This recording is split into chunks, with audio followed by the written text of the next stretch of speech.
መብርሃኑ ከማርሺ እድሜ ዘመኔን አገለግላለሁ አውደ ምሕረት ላይ። ምክንያቱም ሰንበት ትምህርት ቤት እያለሁኝ አንድ ልጅ ነበረች፣ አንተ እኮ ጸጋ አለህ፣ አንተ እኮ ማገልገል አለብህ፣ አንተ እኮ እንዲህ ምናምን ትለኝ ነበር።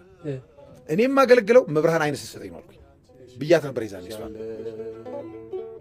ከዛ ያ ትዝ አለኝና መብርሃን ቃሌን ፈጽሞ አንቺም ቃልሽን ስትፈጽሚ ነው ብያት ነበር። ጸበል ስትጠመቅ የስንት ቀን ጸበል ሄድኩ? ጧት እንሄዳለን ከጥር 1 ጀምረን። እሺ ጥር 16 ላይ ግን እንግዳ ነገር መጣ። 16ቱንም ቀን የተጠመቀው? አዎ መጠመቅ ነው መቀባት ነው? መጠመቅ ነው። አንተ አይኔን ሊበራ ብለን ሄድከው? አይደለም ባልጠበቅኩት መንገድ ግን የሆነ ማለት እግዚአብሔር ስራውን ይሰራል አንድ ቀን ብዬ አምናለሁ። እኔ ጋር ተስፋው ነበረኝ። እሺ ምክንያቱም ሕክምና ሞክሬ አልተቻለም። ምንድን ነው የሚሉት ዶክተሮቹ ስትሄድ? ሌንሱ ይንቀሳቀሳል እና ማከም አንችልም።